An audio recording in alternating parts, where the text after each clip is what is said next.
ओम श्री हनुमते नमः। श्री हनुमान एस्ट्रोलॉजी प्रिय मित्रों नमस्कार। आज आपको जानकारी देंगे जून मासिक फलादेश के बारे में और आपकी राशि रहेगी कन्या राशि। कन्या राशि के बारे में जानकारी देंगे कि माह जून में आपकी राशि के ऊपर ग्रहों के क्या शुभाशुभ प्रभाव घटित होंगे और क्या इसके आपको फल प्रदान होंगे। तो इससे पहले मेरी आपसे विनती है कि अगर आप मेरे चैनल पर नए हैं तो इसको सब्सक्राइब करें, बेल आइकन बटन दबाएं, इसको शेयर करें। वीडियो अच्छी लगे तो अंत में कमेंट बॉक्स में जाएं और लिखें जय श्री राम, जय श्री हनुमान।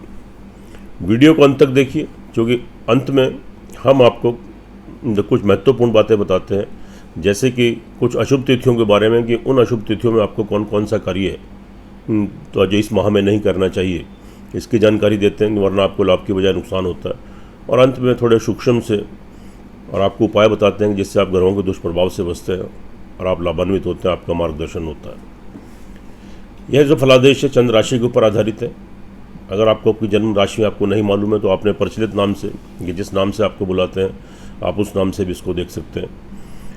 और ये चंद्र राशि के ऊपर आधारित ग्रह गोचर की जो स्थिति है उसके बारे में हम आपको जानकारी देते हैं। लेकिन जो आपकी कुंडली है वह मेन होती है, उसका भी एक बार विश्लेषण करा लें। तो जब दोनों चीज़ें टैली होती हैं तो 100% परिणाम देखने को मिलते हैं, उससे लाभान्वित होते हैं, आपका मार्गदर्शन होता है और आप उन्नति करते हैं, तरक्की करते हैं, ग्रहों के दुष्प्रभाव से आप बचते हैं। बात करते हैं कन्या राशि वाले जातकों के लिए। देखिए इस माह में 2 जून से मंगल जब राशि परिवर्तन करेंगे वह अपनी कर्क की नीच की राशि में आएंगे और शनि के ठीक सामने आ जाएंगे। हालांकि शनि मंगल थोड़ी शत्रुता रखते हैं, लेकिन मंगल शनि के साथ समभाव रखते हैं। और शनि की जो स्वग्रही तो मकर राशि है जिसमें शनि संचार कर रहे हैं वक्री होकर, उसके ऊपर मंगल की 7वीं दृष्टि संपूर्ण दृष्टि पड़ रही है और मकर राशि मंगल की उच्च की राशि कहलाती है। तो इसलिए इन 23 सप्तक योग जो आपको बनेगा, कहीं थोड़े इसके दुष्प्रभाव देखने को मिलेंगे और कहीं मंगल की जो 7वीं संपूर्ण दृष्टि जो उच्च की पड़ रही है तो वहाँ पर आपको इसके शुभ फल भी प्राप्त होंगे। और एक 15 दिनों के लिए यहाँ पर ग्रहण दोष भी बनेगा। ग्रहण दोष मतलब राहु के साथ सूर्य आपके वृषभ राशि में 15 तारीख तक, 15 जून तक, क्योंकि राहु जब सूर्य का ग्रास करते हैं आपको मालूम है तब सूर्य ग्रहण लगता है। तो यहाँ पर सूर्य राहु के साथ रहेंगे तो यह ग्रहण दोष नामक दोष का निर्माण भी होगा। तो इसके भी कुछ शुभाशुभ प्रभाव आपको इस माह में देखने को मिलेंगे। इसकी आपको विस्तृत जानकारी देंगे। आपका स्वास्थ्य, आपके हेल्थ, आपका घर परिवार, आपका स्वास्थ्य, भूमि मकान वाहन प्रॉपर्टी, आपकी संतान, आपकी एजुकेशन, आपके प्रेम संबंध, आपके विवाह शादी, आपकी नौकरी, आपकी तरक्की, आपके शत्रु, आपकी बीमारी, आपका दाम्पत्य सुख, विवाह सुख, भाग्योन्नति, हेल्थ, आपका स्वास्थ्य, विदेश यात्रा, कार्य व्यवसाय और लाभ, ट्रैवलिंग यात्रा आदि, इन सब के बारे में जानकारी देंगे। तो वीडियो को ध्यान से और थोड़ा अंत तक जरूर देखिए। कन्या राशि के बारे में बात करते हैं। यहाँ पर आपका लग्नेश जो बुध है वह अभी आपके मिथुन राशि में है और 3 तारीख को वह आपके 30 को वक्री हो जाएंगे मिथुन में ही, और साथ में आपके 3 तारीख को वह आपके वृषभ राशि में तो वक्री होंगे। लेकिन कोई शुभ ग्रह अपनी स्वग्रही राशि में या आपकी तो मित्र की राशि में या अपनी उच्च की राशि में जब वक्री होते हैं तो प्रायः उनके शुभ फल ही देखने को मिलते हैं। और यहाँ पर बुध चूँकि स्वग्रही हैं, मिथुन राशि में जो प्रवेश, जो आपके मिथुन राशि में भी संचार कर रहे हैं और यह आपके 26 तारीख को, 26 मई से ही आपके आए हैं। तो यहाँ पर ये 3 तारीख तक तो एक तो जिसको बोलते हैं भद्र योग, अपनी स्वग्रही में जब बैठते हैं केंद्र में तो भद्र योग बनता है। लेकिन 3 तारीख को फिर ये आपके वृषभ राशि में वक्री हो जाएंगे। तो इसके तो लग्नेश यानी जो आपके हेल्थ के, स्वास्थ्य के, फर्स्ट हाउस के जो घर के लॉर्ड हैं, यह आपके बुध अभी आपके 3 तारीख तक तो वक्री रहेंगे आपके मिथुन राशि में और 3 तारीख को वक्री होकर वृषभ राशि में आ जाएंगे। इसका मतलब है तो ये पहले 10th प्लेस में रहेंगे, फिर आपके भाग्य स्थान में आ जाएंगे, जो कि बहुत शुभ स्थिति बन रही है। इसका मतलब यह हुआ कि आपका शारीरिक और मानसिक संतुलन बहुत अच्छा बना रहेगा। और बुध चूँकि आपके बुद्धि विवेक ज्ञान के कारक हैं, तो आपकी बुद्धि बहुत शार्प हो जाएगी, बहुत तेज़ हो जाएगी। आप अपने बुद्धि से, विवेक से, अपने धैर्य से, अपने साहस से जो निर्णय लेकर आप जो कार्य करेंगे उसमें निश्चित रूप से आपको सफलता मिलेगी। और कोई नई कार्य करने की भी आपकी योजना बनेगी, उसमें आपको अपनी बुद्धिमत्ता का परिचय देंगे और आपकी कार्य करने की शैली, आपके कार्य करने की क्षमता, आपकी विल पावर, आपकी बॉडी लैंग्वेज में बहुत निखार आएगा, बहुत सुधार होगा। और उसके बल पर आप निर्णय लेकर कोई आप तो योजनाबद्ध तरीके से अगर कोई कार्य करेंगे तो निश्चित रूप से उसमें आपको सफलता मिलेगी और आपका शारीरिक और मानसिक संतुलन बना रहेगा। अच्छी स्थिति है। कार्य व्यवसाय की दृष्टि से बहुत अच्छी स्थिति रहेगी। आप लाभ गेन करेंगे, तरक्की करेंगे, उन्नति करेंगे और यहाँ पर आपको अच्छे लाभ प्राप्त होंगे, क्योंकि वहाँ पर आपके 15 तारीख को आपके सूर्य भी आ जाएंगे, तो सूर्य भी आपको लाभ उन्नति देंगे। और वहाँ पर आपके 22 तारीख तक आपके शुक्र भी हैं, शुक्र भी मित्र राशि में है, तो बहुत अच्छी स्थिति है। तो कार्य व्यवसाय में, बिजनेस में तरक्की, उन्नति या कोई आपकी बदलाव करने की कार्य व्यवसाय में कोई योजना बन सकती है। और तो कोई कार्य व्यवसाय आप अपना चेंज भी कर सकते हैं, या उसी में कोई वृद्धि करना है, तो उसी में कोई चेंजेस लाना है, या कोई नया कार्य व्यवसाय करना है तो आप कर सकते हैं। उसमें थोड़ा सा संघर्ष तो रहेगा, लेकिन निश्चित रूप से उसमें आपको सफलता मिलेगी, आप सक्सेस गेन करेंगे। नौकरी में उन्नति, तरक्की के अवसर आपको प्राप्त होंगे। आजीविका चलाने के लिए आप कोई कार्य करते हैं, उसमें भी कोई ना कोई रास्ता आपका बनेगा, तो कोई ना कोई कार्य आपका स्टार्ट होगा, उसमें आप तरक्की उन्नति करेंगे। भाग्य आपको यहाँ पर सपोर्ट करेगा।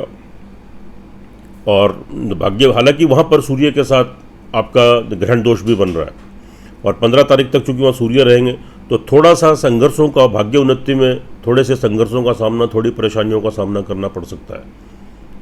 लेकिन बुध वहाँ आपको सपोर्ट करेंगे। और साथ में 15 तारीख तक सूर्य के साथ तो जब बुध आदित्य योग भी बनाएंगे, जो 3 तारीख से लेकर 15 तारीख तक, तो इसलिए वहाँ पर आपको थोड़ा सा संघर्ष तो रहेगा, थोड़ा उन्नति में थोड़ी बाधाएं, थोड़ी परेशानियाँ तो जो आपको आ सकती हैं, लेकिन फिर भी अंत में आप उन्नति करेंगे, तरक्की करेंगे और आपको तरक्की करने के, उन्नति करने के अवसर प्राप्त होंगे। इन अवसरों को व्यर्थ मत जाने दें, थोड़ी मेहनत करें, पुरुषार्थ करें, तो आप यहाँ पर तो अच्छे फल आपको प्राप्त हो सकते हैं। तो आपकी विदेश यात्रा संभव हो सकती है। तो आपके तो जो आपके जो पिता हैं, जो आपके फादर हैं, सूर्य तो पिता का और आत्मा का कारक, और आपके पिता के घर में बैठे हैं, लेकिन राहु के साथ थोड़ा ग्रहण दोष बनाया है, तो इसलिए 15 तारीख तक थोड़ी स्थिति आपके पिता का थोड़ा स्वास्थ्य खराब होना, या उनसे कोई आपके विरोधाभास, कोई विरोध उत्पन्न होना, तो उनसे कोई विरोधाभास उत्पन्न मत होने दीजिए। तो उनके कहे अनुसार आप कार्य कीजिए, उनसे सलाह परामर्श कीजिए, सलाह मशवरा कीजिए, कोई कार्य कीजिए और उनका दिल मत दुखाइए, उनकी सेवा कीजिए, उनका आशीर्वाद प्राप्त कीजिए।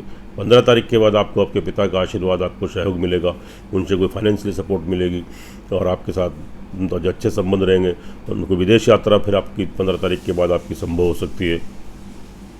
और तो कोई आपका तो किसी धार्मिक स्थान पर जाने की कोई योजना आपकी बन सकती है। तो स्पिरिचुअलिटी का भाव जागेगा, भगवान की पूजा पाठ उपासना करेंगे आप, उसमें आपको शुभ फलों की प्राप्ति होगी, भगवान का आशीर्वाद, ब्लेसिंग आपको मिलेगा और आप उन्नति तरक्की करेंगे।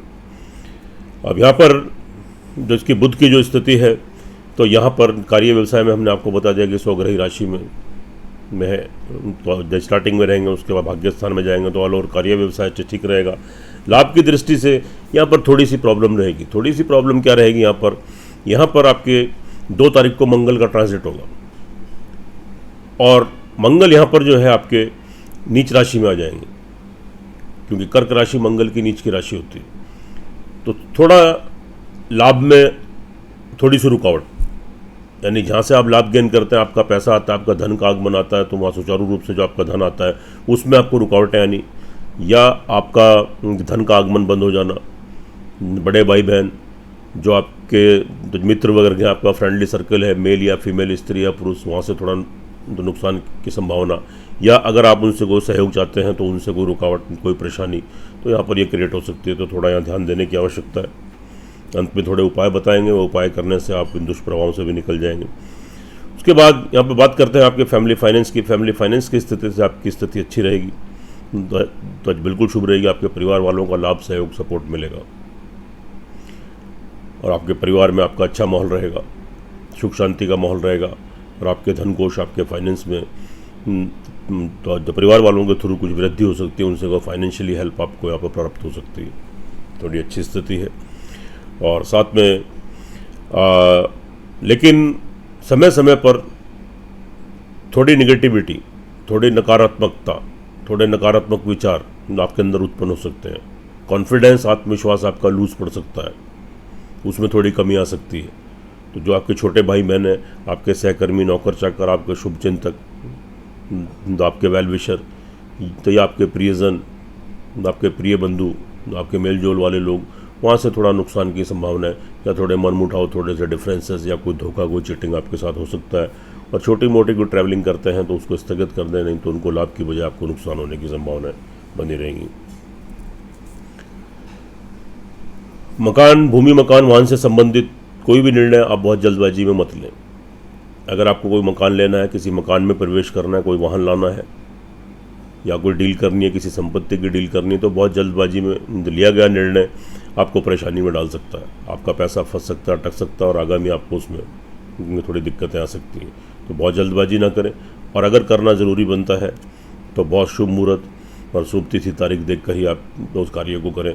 सामने वाले के ऊपर एकदम से ट्रस्ट मत करें, एकदम से पैसे का लेन देन मत करें, कि नहीं तो आपको नुकसान हो सकता है। घर में थोड़ा सा अशांति का माहौल बन सकता है, थोड़ी प्रॉब्लम क्रिएट हो सकती है। आपकी माताजी की हेल्थ थोड़ी डिस्टर्ब हो सकती है, तो उनसे थोड़े विरोध उत्पन्न हो सकते हैं।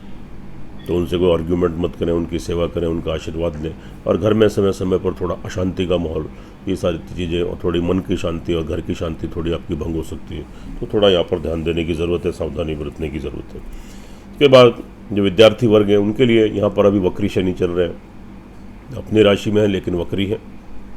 तो यहाँ पर थोड़ी सी प्रॉब्लम विद्यार्थी वर्ग के लिए, इरिटेशन, फ्रस्ट्रेशन, कन्फ्यूज़न, एकाग्रता में कमी, और जितनी मेहनत करेंगे तो उसका फल तो जो पूरा प्राप्त नहीं होना एक्सपेक्टेशन के अनुसार।